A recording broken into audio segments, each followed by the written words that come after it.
कहाँ कहाँ जाना चाहिए? पहला, कोई भी मंदिर हो, कोई भी देवी देवता का मंदिर हो, यदि उस मंदिर में जैसे कोई महोत्सव मनाया जा रहा है, चाहे रामनवमी हो, कृष्ण जन्माष्टमी हो, नवरात्रि हो, हनुमान जयंती हो, कोई भी पर्व जब मनाया जा रहा है, किसी मंदिर में यदि कोई उत्सव मनाया जा रहा है, तो आप ये मत सोचो कि वो मंदिर की तरफ से मेरे पास इन्विटेशन कार्ड आएगा, निमंत्रण आएगा तो मैं जाऊँगा। मंदिर किसी एक का कभी नहीं होता, वो आपका भी है, क्योंकि भगवान पर्सनल संपत्ति नहीं है, भगवान सबके हैं। तो वहाँ बिना बुलाए जाओ मंदिर में। दूसरा, सत्संग, कहीं भी भगवान की कथा हो रहा हो, कहीं भी भगवान की सत्संग हो रहा हो, कहीं भी राम जी की कथा, शिव जी की कथा, देवी जी की कथा हो रही हो, कहीं सत्संग हो रहा है, तो सत्संग में के स्थान में कभी ये मत सोचो कि नहीं मेरे को कार्ड मिलेगा, आयोजक के द्वारा मेरे को निमंत्रण मिलेगा तब मैं जाऊँगा। सत्संग में बिना बुलाए जाओ, क्योंकि सत संगति दुर्लभ संसारा, निधि सदन भरी है कहीं मारा, ये धर्म कहता है। और सत्संग, मंदिर, देवालय, ये दोनों तो प्रमुख स्थान माने गए हैं जहाँ बिना निमंत्रण के जाना चाहिए। और तीसरा, यदि किसी के ऊपर कोई विपत्ति आ गया है, किसी के ऊपर कोई संकट आ गया है, यदि वो संकट में घिर गया है, यदि उसके ऊपर संकट मंडरा रहा है, यदि वो संकट में फंसा हुआ है, तो ये मत सोचो कि नहीं मेरे को वो बोलेगा, मेरे को निमंत्रण देगा तो जाऊंगा।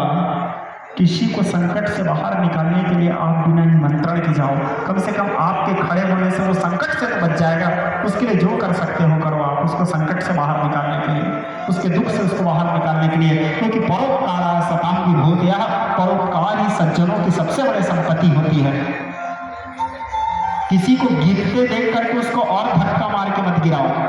यदि कोई गिर रहा है, मैं अपने कथाओं में कई बार बोलता हूँ, कोई गिर रहा है तो उसके हाथ पकड़ो, उसको खींचो, ऊपर उठाओ। गिराने वाले तो सब रहते हैं, किसी के हाथ पकड़ के उसको उठाने का कोशिश करो।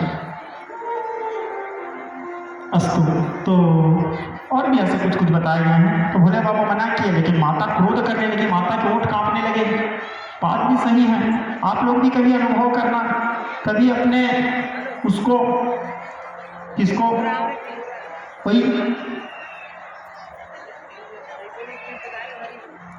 पत्नी जी, धर्म पत्नी, गृहिणी, ठीक है, छत्तीसगढ़ी में क्या बोलते हैं उसको, हैं क्या बोलते हैं छत्तीसगढ़ी में, हैं क्या बोलते हैं? वाह, क्या बोलते हैं, क्या बोलते हैं? हाँ, डौकी है नहीं बोलते? हाँ, ठीक है। तो अस्तु। तो भोले बाबा समझाए उसको, तुम्हारा जाना उचित नहीं है, लेकिन माता क्रोध करने लगी, ओठ फड़फड़ाने लगे, कांपने लगे माता के ओठ। भोले बाबा विचार किए, आज तो दोनों तरफ से इसका जाना तय है, वहां जाएगी तो पिता के घर में आप पानी खो के मरेगी, नहीं जाएगी तो यहाँ मरेगी, क्योंकि आज इसका लिखा ही है, हरि इच्छा भावी बलवाना हृदय विचार प्रसंग सुजाना। तो गंगाधर जी, भोले बाबा विचार के, जब दोनों तरफ से इसका मरना फाइनल है, वहां जाएगी तो भी मरेगी, यहाँ रहेगी तो गुस्सा करके मर जाएगी, तो जब दोनों तरफ से मरना है तो वहीं जा भैया तू, कहीं यहाँ तू मर गई तो मेरे ऊपर दहेज प्रताड़ना का आरोप लग जाएगा।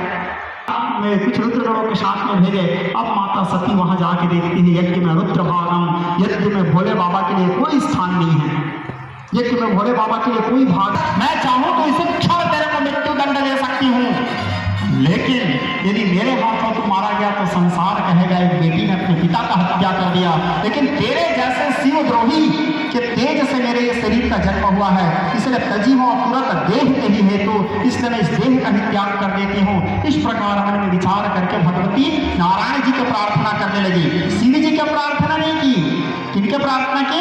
नारायण जी के। क्या प्रार्थना करती है? मरत सती हरि सन वर मांगा, जन्म जन्म शिव पद अनुरागा, जन्म जन्मांतर भगवान सदा शिव के चरणों में मन लगा रहे, भोले बाबा के चरणों में मन लगा रहे। ये वरदान मन के माता सती अपने नख के अग्र अग्रभाग से योगाग्नि प्रकट करती है। माता सती के शरीर जलने लगा, माता सती के शरीर भड़कने लगा और जलते जलते माता सती के शरीर वहां जल करके नीचे गिर पड़ा। अब सती के शरीर गिरने के बाद जो लोग बुद्धिमान थे, बुद्धिमान मतलब समझते हो, हाँ, जो लोग बुद्धिमान थे, होशियार, ठीक है, वहां से भाग गए। जो जिसको महादेव के क्रोध का थोड़ा सा भी अनुभव है कि भोले बाबा जब क्रोध करते हैं तो किस लेवल के क्रोध करते हैं, भाग गए वहां होशियार। अब जो ज्यादा बुद्धिमान थे यानी ढेर होशियार, ठीक है, वो विचार किए जो होगा देखेंगे। क्या देखोगे? भोगोगे। तो लोग भोगने के लिए रुक गए। आओगम में नारद जी पहुंचे कैलाश, और कैलाश में भोले बाबा सुंदर बैठे हुए हैं ध्यान के मुद्रा में।